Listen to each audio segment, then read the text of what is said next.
আল্লাহ পাক বলেন গাছ উদ্গত করে দিলাম, গাছ এবার বড় হলো। এই গাছ আল্লাহ রাব্বুল আলামিন এই গাছ তৈরি করলেন। এই গাছ শুধু আপনার জ্বালানি দেয় না, গাছ শুধু ফল দেয় না, এই গাছ মানুষের জন্য গাছ হচ্ছে বন্ধু। মানুষের জন্য গাছ কি? জোরে কোন কি? বন্ধু। সেই বন্ধুরে জন্মের কাটা কাটবেন নাকি?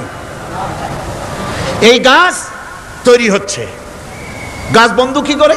গাছ বন্ধু হচ্ছে আমরা যে শ্বাস প্রশ্বাস নেই, মুখের থেকে নাকের থেকে যে শ্বাসটা ফেলি, সেটা হচ্ছে আমরা গ্রহণ করি বাতাস থেকে অক্সিজেন, ছেড়ে দেয় কার্বন ডাই অক্সাইড। এটা হচ্ছে বিষ। এটা কি? আমরা নিলাম পরিশুদ্ধ অক্সিজেন, নিলাম, ছেড়ে দিলাম এটাকে বিষ করে, এই বিষটা ছড়িয়ে গেল। এখন এই বিষ যদি আল্লাহ পরিশুদ্ধ করার কোনো ফ্যাক্টরি না বানাতেন, তাহলে পৃথিবীর সমস্ত প্রাণী মরে যেত। সুবহানাল্লাহ কইতে ইচ্ছে করে না? আল্লাহ পাক কি ব্যবস্থাটা করলেন! কোন দুনিয়ায় ফ্যাক্টরি নাই মানুষ যে বিষাক্ত করে দেয় আবহাওয়াকে, সেটাকে রিফাইন করার ব্যবস্থা মানুষের কাছে নাই। আল্লাহ ব্যবস্থা করেছেন কি? আল্লাহ পাক গাছ বানায় দিলেন। গাছের সবুজ শ্যামল রং, ঘাসের সবুজ শ্যামল রং, তার খাদ্য হতেছে আপনি যেটা ছেড়ে দেন, আপনার জন্য যেটা বিষ, সেটা হচ্ছে তার জন্য খাদ্য। কার্বন ডাই অক্সাইড গাছ টেনে নেয়, সারা রাত টানতে থাকে অক্সিজেন থেকে, বাতাস থেকে সারা রাত টানতে থাকে। কার্বন ডাই অক্সাইড খাবার হিসাবে সে টেনে নেয়। আর দিনের বেলা যখন রোদ ওঠে, সূর্যের উত্তাপ আর গাছের সবুজ রং দুটোতে মিলে এক প্রকারের রন্ধন ক্রিয়া হয়, রাঁধা হয়। সেই রান্নার মাধ্যমে গাছের ভিতর থেকে গাছ আবার অক্সিজেন মানুষের জন্য, প্রাণীর জন্য ছেড়ে দেয়। সুবহানাল্লাহ। তো গাছ আপনার জন্য বন্ধু। একদিকে গাছ আপনার এই কাজ করলো, ফার্নিচার বানাইলো, ছায়া দিল, ফল দিল। আল্লাহ পাক বলেন এই গাছগুলি কে তৈরি করলো? মিয়া তুমি করছো? না, আমি করছি। আমি আমার রহমত দিয়ে তোমার গাছ বানাই দিলাম। এরপরে ফসল দিলাম, ফসল হলো, তোমার তরি তরকারি হলো, সব কিছু তোমার হয়ে গেল। এবার ফসল দেখা মানুষে যখন দেখে জমিনে বড় বড় ধানের গোছা হয়েছে, মোটা মোটা ধানের গোছা হয়েছে, মোছে তখন তেল মাখে আর নতুন নতুন গানের আয়োজন করে। এবার ফসল বেশি হয়েছে, গান, থিয়েটার, বাজনা, গুনাগার বিবি, কত রকমের গানের ব্যবস্থা করে ফেলে। জমিনে ফসল আর মোছে তেল মাখে আনন্দে। আল্লাহ রাব্বুল আলামিন বলেন লাউ নাশাউ লাজআলনাহু হুতামান ফাযানতুম তাফাক্কাহুন। আমি যদি ইচ্ছে করি তোমার জমিনের সমস্ত ফসলটাকে আমি সম্পূর্ণ কুটায় পরিণত করে দিতে পারি, তুষে পরিণত করে দিতে পারি। পারেন না? ধানের ভিতরে আল্লাহ যদি চাউল না দেন, তাহলে সব তুষ হয়ে যাবে না? তখন কি করবেন আপনারা? কি করবেন? কোন বাংলাদেশ তখন হরতালের দেশ। যখন আপনি দেখলেন যে জমিনে ধানে এবার সব তুষ হইছে, তখন আল্লাহর বিরুদ্ধে হরতাল করেন। লাভ হবে কিছু? লাভ হবে? আল্লাহর বিরুদ্ধে আপনারা অনশন ধর্মঘট করেন, লাভ হবে কিছু? কোনো লাভ হবে না। আল্লাহ রাব্বুল আলামিন বলেন কোনো লাভ হবে না, বরং তোমরা তখন বলবে ইন্না লামুগরামুন বাল নাহনু মাহরুমুন। কপালে তখন আঘাত করবে, করাঘাত করতে থাকবে আর বলবে যে আরে কপাল পোড়া হয়ে গেলাম, হতভাগ্য হয়ে গেলাম, বঞ্চিত হয়ে গেলাম, আল্লাহর রহমত থেকে সর্বনাশ হয়ে গেল। তখন কপালে আঘাত করা ছাড়া আর কিছুই করতে পারবে না। আল্লাহর বিরুদ্ধে মিছিল চলে না, সমাবেশ চলে না, বিক্ষোভ চলে না, হরতাল চলে না। মহান আল্লাহ রাব্বুল আলামিন বলছে দেখো এইভাবে করে তোমার ফসলের ব্যবস্থা আমি আল্লাহ করেছি। আমি রহমান, আমি আল্লাহ পাক কি এমন রহমান। আজ জমিনের ফসল বৃদ্ধির জন্য ইউরিয়া, সুপার সালফেট, সালফার সারের ব্যবস্থা হয়েছে, নানান জাতের সারের ব্যবস্থা হয়েছে। যখন এই সার মানুষ তৈরি করতে শেখে নাই, আবহমান কাল থেকে এই জমিনের জন্য সারের ব্যবস্থা কে করেছেন? জোরে কোন? আল্লাহ পাক বলেন আমিন আয়াতিহি আইয়ুরিকুমুল বারকা খাউফান ওয়া তামাম। আমার অসংখ্য নিদর্শনাবলীর মধ্যে এটাও একটি নিদর্শন যে আকাশে বিদ্যুৎ চমকে মেঘের গর্জন হয়। এই যে বিদ্যুৎ চমকে গর্জন হয়, এর মধ্যে রয়েছে মানুষের জন্য ভীতি এবং আশা। তারা ভয় পায়, আর এর মধ্যে আশাও রয়েছে। আশাটা কি? আশা হচ্ছে এই যে বিদ্যুৎ যে বছর যত বেশি চমকায় মেঘে, সে বছর জমিনে ফসল তত বেশি বাড়ে। কৃষিবিদরা বলেছেন বিদ্যুৎ যত বেশি চমকায় জমিনের ফসল তত বেশি বাড়ে। সুবহানাল্লাহি ওয়া বিহামদিহি। এর একটা সিস্টেম আছে, সেই সিস্টেম অনুযায়ী আল্লাহ জমিনে ফসল বাড়ায় দিলেন, আল্লাহ ফসল দিলেন। এবার আপনার আল্লাহ পাক বলছেন দেখো ফসল দিলাম, ধান হলো, চাউল হলো, মাছ হলো, গোশ হলো, সব হয়ে গেছে, এখন তুমি খাবে, রান্না বান্না হয়ে গেল, রহমত আমার দেখো, আমার রহমতটা দেখো। এ কোরআন শিখাইছেন সেই আল্লাহ রাব্বুল আলামিন, যার নাম রহমান। জোরে বলেন তার নাম কি? রহমান। চাউল হয়ে গেছে, চাউল তো শুধু ভর্তা বানায় খাওয়া যাবে না, ভাত হয়েছে, আটা দিয়া রুটি তৈরি হয়েছে, কি দিয়া খাবেন? আল্লাহ রাব্বুল আলামিন আপনার পুকুরের ভিতরে মাছ দিয়া দিলেন, জন্তু জানোয়ার দিলেন, চার পায়া জানোয়ারের গোশত হালাল করে দিলেন, পাখির মাংস আল্লাহ রাব্বুল আলামিন হালাল করে দিলেন। এখন মাছ হলো, গোশ হলো, মাছ আর গোশ সিদ্ধ করে খাওয়া যাবে? জোরে বলেন যাবে? যাবে না। তার গন্ধ নষ্ট করতে হবে আর সুঘ্রাণ সৃষ্টি করতে হবে। এই গন্ধ নষ্ট করে সুঘ্রাণ সৃষ্টি করার জন্য লবঙ্গ তৈরি করলেন কে? কথা কন না কেন? এলাচি কার? দারচিনি কার? লবণ কার? মরিচ কার? হলুদ কার? পেঁয়াজ কার? সুবহানাল্লাহ বিহামদিহি। এত নিয়ামত আল্লাহ রাব্বুল আলামিন বলেন ওয়া ইন তাউদ্দু নি'মাতাল্লাহি লা তুহসুহা। আমার নিয়ামত গণনা করে করে আমার নিয়ামত গুণে শেষ করতে পারবে না, এত নিয়ামত আমি দান করেছি। এরপরে তরি তরকারি হলো, মাছ গোশ খেতে খেতে অস্থির হয়ে যাবে, তারপরে তরি তরকারি দিলাম, শাক সবজি দিলাম, সব কিছু আমি আল্লাহ রাব্বুল আলামিন দিয়েছি। আমার নাম রহমান, তোমার সমস্ত প্রয়োজন আমি দিয়েছি, মিটাই দিয়েছি। এবার তরি তরকারি হলো আর মানুষ তরি তরকারি খাইলো, আল্লাহ শুকর আদায় করলো না। শুকর আদায় করে? করে না। এত সুন্দর মজার কদু, সেই কদু খায়, আর কদু খাইয়া মোসে তাও মারে আর বলে স্বাদের লাউ বানাইলো বৈরাগী। আল্লাহ শুকর আদায় করে, আল্লাহর নিয়ামতের শুকরিয়া আদায় করে না। আমার ভাইয়েরা, আল্লাহ রাব্বুল আলামিন বলেন এই পৃথিবীর আমি রহমান, কোরআন আমি শিখাইছি আমি রহমান। এমন রহমান শুধু মানুষকে খাবার দেই না, এই পৃথিবীর সকল প্রাণীকে আমি খাবার দেই। জোরে কোন সুবহানাল্লাহ। সকল প্রাণীর খাবার কে দেন? ওয়ামা মিন দাব্বাতিন ফিল আরদি ইল্লা আলাল্লাহি রিজকুহা। এই পৃথিবীর বুকে এমন কোন বিচরণশীল জীব নাই যে জীবের রিজকের দায়িত্ব আমি আল্লাহ গ্রহণ করি নাই। সমস্ত রিজকের দায়িত্ব কে নিয়েছেন? চিল্লায় কোন? আল্লাহ সুবহানাহু ওয়া তাআলা। আচ্ছা আপনি কোন তো দেখি, একজন জমিদার, একজন বড় লোক, চৌধুরী, খুব বড় লোক, তার বাড়িতে 20 জন লোক গেছে রাতের বেলায়। রাতের বেলায় 20 জন লোক গিয়ে মেহমান হইল। মেহমান হইয়া তারা বলতেছে সাহেব আমরা তো মেহমান, আমি এক একজন এক এক রকমের খাবার চাইলো। একজনে বললো আমি হরিণ খাবো, আর একজনে কয় আমি মুরগি খাবো, আর একজনে বললো আমি খরগোশ খাবো, আর একজনে বললো আমি হাতি খাবো, আর একজনে বললো আমি ছাগল খাবো। 20 জন মানুষে 20 রকমের খাবার চাইলো। একজনে কয় বোয়াল মাছ খাবো, আর একজনে কয় রুই মাছ খাবো। 20 জনে 20 রকমের খাবার দাবি করলো। বলেন জমিদার তো বাড়ির ধারে, জমিদারের বাপ, সেও কি পারবে 20 জনকে 20 রকমের খাবার পরিবেশন করতে? কোনো প্রস্তুতি ছাড়া পারবে? পারবে না। কোনো প্রস্তুতি ছাড়া, কোনো প্রস্তুতি ছাড়া জমিদার হোক রাজা বাদশাহ হোক 20 জন মানুষের খাবার 20 রকমের দিতে পারে না। আর আল্লাহ এমন রহমান, এই পৃথিবীর লক্ষ কোটি কোটি জাতির প্রাণীকে কোটি কোটি রকমের খাবার আল্লাহ রাব্বুল আলামিন পরিবেশন করতেছেন। সাপের খাবার একরকম, ব্যাঙের খাবার আর এক রকম। ব্যাঙে যা খায় সাপে তা খায় না, সাপে যা খায় ব্যাঙে তা খায় না। হাতির খাবার, গন্ডারের খাবার, ভল্লুকের খাবার, বাঘের খাবার, সিংহের খাবার, মানুষের খাবার, ছাগলের খাবার, মুরগির খাবার, মশার খাবার, সারপোকার খাবার, সমস্ত খাবার ভিন্ন ভিন্ন। আবার সমস্ত খাবারের মজা আল্লাহ রাব্বুল আলামিন আলাদা আলাদা করে দিয়েছেন। এমন রহমান, আপনার পেট ভরবেন শুধু স্বাস্থ্য বানাবার জন্য, পেট ভরে খাওয়া দরকারটা ছিল। আল্লাহ পাক দেখলেন যে না, শুধু পেট ভরলে তো এরকম খাইতে চাইবে না, তাই আল্লাহ রাব্বুল আলামিন জিহ্বা দিয়ে দিলেন যাতে করে মজা লাগে আর খায়। সব রকমের মজা, এক এক গোশতে, এক এক মাছে, এক এক তরকারিতে এক এক রকম মজা। না সব রকম মজা, সব একরকম মজা, ভিন্ন ভিন্ন রকমের মজা। আল্লাহ পাক বলেন আমি রহমান, দেখো আমি কিভাবে খাওয়াই। ওয়া কাইয়্যিম মিন দাব্বাতিন লা তাহমিলু রিজকুহা আল্লাহু ইয়ারযুকুহা ওয়া ইয়্যাকুম।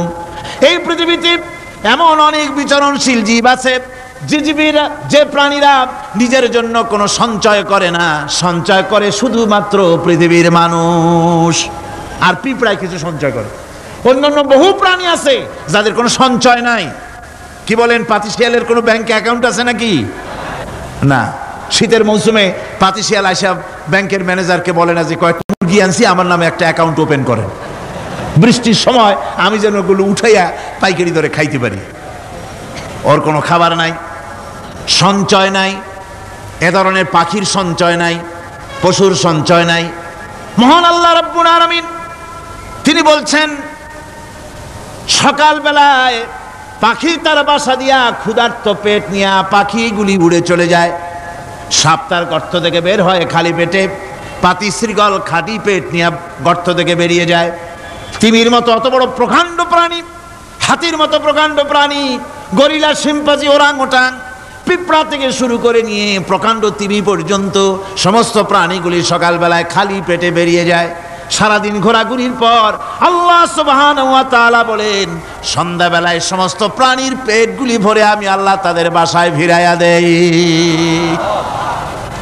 আমি রহমান, এভাবে করি আমি আল্লাহ রাব্বুল আলামিন খাবারের বন্দোবস্ত করি, পড়ার বন্দোবস্ত করি, থাকার ব্যবস্থা করি। ইয়া আইয়ুহান নাসু যুকুরু নি'মাতাল্লাহি আলাইকুম হাল মিন খালিকিন গায়রুল্লাহ ইয়ারযুকুকুম মিনাস সামাই ওয়াল আরদ। ও পৃথিবীর মানুষেরা, ওই আল্লাহর স্মরণ করো, আল্লাহর নিয়ামতের শুকরিয়া আদায় করো যে আল্লাহ তোমাকে আকাশ থেকে জমিন থেকে রিজিক দেন।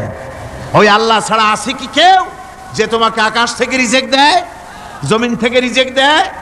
লা ইলাহা ইল্লা হুয়া ফাআন্না তুফাকুন। ওই আল্লাহ ছাড়া কোনো ইলাহা নাই, কেন তোমরা বিভ্রান্ত হও? সেই আল্লাহর দিকে ফিরে আসো। আল্লাহ বলছেন, এভাবে আমি সমস্ত পৃথিবীর মানুষের রুজি রুটির বন্দোবস্ত করি, সমস্ত প্রাণীর রুজি রুটি ব্যবস্থা করি, আমি সেই রহমান। সুবহানাল্লাহ বিহামদি। ওয়া ইলাহুকুম ইলাহু ওয়াহিদ লা ইলাহা ইল্লা হুয়ার রাহমানুর রহিম। এই হচ্ছেন তোমাদের আল্লাহ। সুবহানাল্লাহ। আল্লাহ বলছেন, ওয়া ইলাহুকুম ইলাহু ওয়াহিদ, তিনি হচ্ছেন এক আল্লাহ, এক ইলাহ, যিনি ছাড়া কোনো ইলাহা নাই। তিনি হচ্ছেন রহমান। তিনি কি? রহমান। তিনি হচ্ছেন রহিম। তিনি তোমাদের সব কিছুর ব্যবস্থা করে দিয়ে থাকেন, কোনো জিনিস তোমাদেরকে বঞ্চিত করেন না। এই রহমান এমন রহমান যিনি তোমাদের সমস্ত নিয়ামত পূর্ণ করেন। আর রহমান এমন রহমান যে শুধু আপন আপন লোক দেখে তালাশ করে করে দেয় না, সকলকে দেয়। যারা নামাজ পড়ে তাদের দালান কোটা বেশি হয়, যারা তাহাজ্জুদ পড়ে তাদের ব্যাংকে টাকার অভাব নাই, যারা হজ করে যাকাত দেয় তারা টাকার জ্বালায়, পয়সা কড়ির জ্বালায় অস্থির। এরকম নাকি? না, বরং নামাজ রোজা হজ যাকাত যারা করে বেশি খাঁটি মুসলমান, তাদের অভাব অভিযোগ আরো বেশি। যাদের কাছে নামাজ নাই, রোজা নাই, আল্লাহ পরকালের চিন্তা নাই, তাদের টাকা পয়সা, সোনা দানা, জায়গা জমিন, সৌন্দর্য, সুখ আর আরো অনেক বেশি। বরং এদের কম। আপন লোকের চাইতে শত্রুকে বরং আল্লাহ পাক বেশি দেন। আপন লোক মানে যারা দিনদার, ইমানদার, পরহেজগার, নামাজি, এরা বরং কম পায়, ওরা বরং বেশি পায়। এমন কেউ নাই পৃথিবীতে শত্রুকে ডেকে বলবে আয় তোরেও দেই, কেউ নাই। একমাত্র আল্লাহ রাব্বুল আলামিন যিনি সকলকে দেন। এই পৃথিবীর কোন মূল্য আল্লাহ রাব্বুল আলামিনের কাছে নাই, একটা মশার দানার তুল্য মূল্য নাই। সেই জন্য আল্লাহ পাক সকলকে নিয়ামত দেন, সকলকে ব্যবস্থা করেন। তাই এই কোরআন শরীফ আল্লাহ পাক তার মানুষের প্রতি এত দয়া মানুষের প্রতি, যে আল্লাহ পাকের দয়াটা কার? জোরে চিল্লায় এখন, দয়াটা কার? এত দয়া যে আল্লাহ পাকের মানুষের প্রতি রাস্তায় চলার জন্য রাস্তা তৈরি করে দিলেন।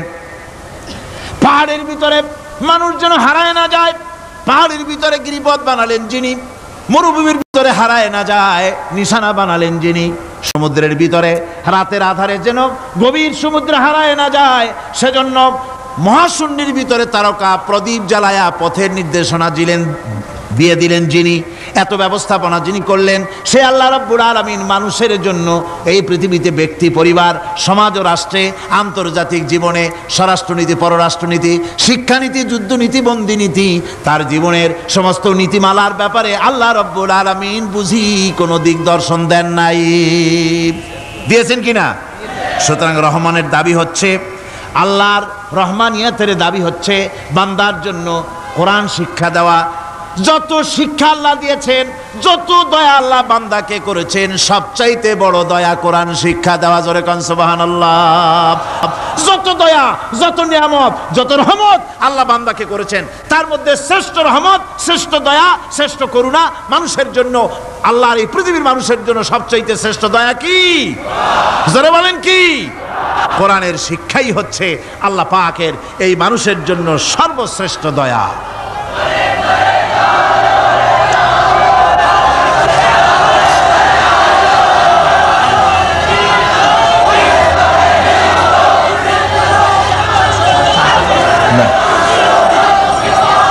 আমার ভাইয়েরা, কোরআনে কারীম কত বড় নিয়ামত।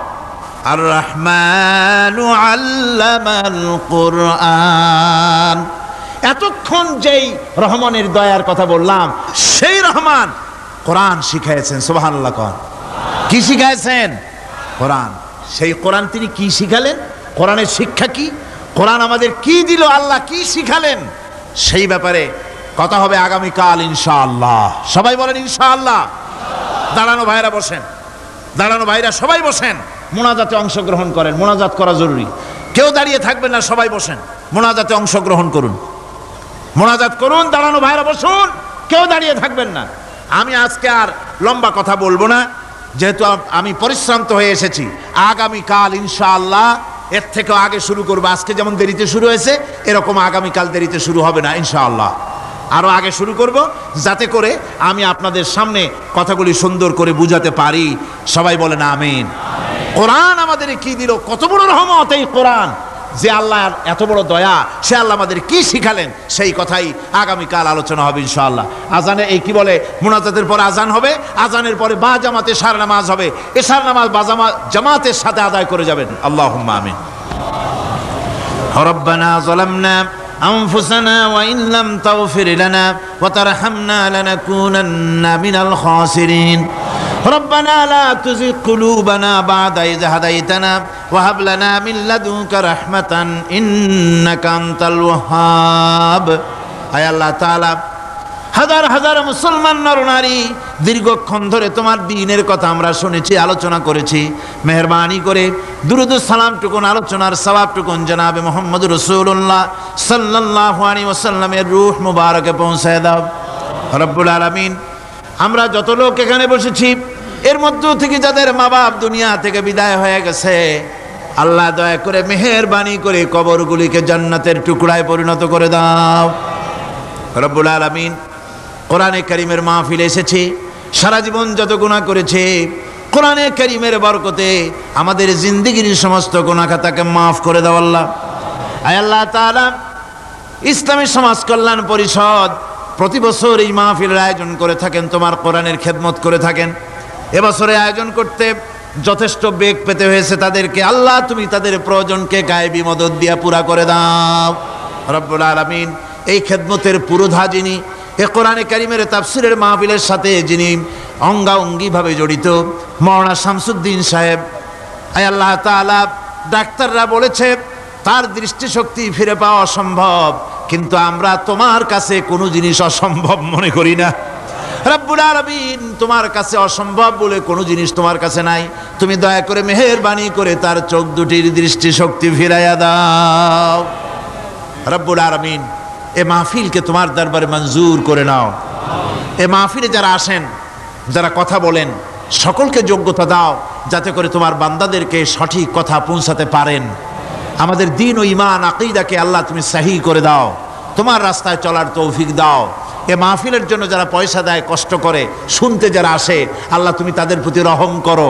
এই মাহফিলে বাংলাদেশের বিভিন্ন জেলা থেকে লোক আসে, বিভিন্ন জায়গা থেকে লোক আসে, বাড়িঘর ফেলে আসে। আল্লাহ প্রত্যেকের বাড়িঘর, বিবি, বাল বাচ্চা তুমি হেফাজতে রেখো, সকলকে তুমি হেফাজতে রেখো রব্বুল আলামিন। অনেকে দোয়া চেয়েছেন, অনেকের অসুখ।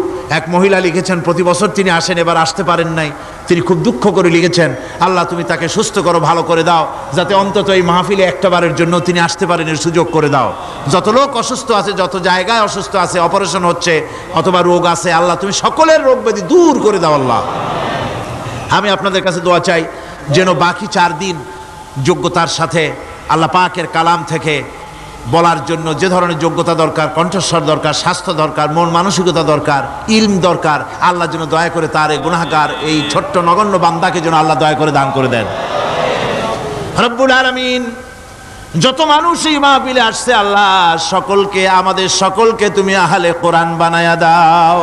তুমি দয়া করে রহমান নামের ওসিলায় যে কিতাব আমাদেরকে দিলা আল্লাহ, এই কিতাবের যথাযোগ্য সম্মান মর্যাদা দেওয়ার তৌফিক আমাদের দাও, আমল করার তৌফিক দাও। এই কোরআনের সুপারিশ কিয়ামতের দিন আমাদের জন্য নসিব করে দাও।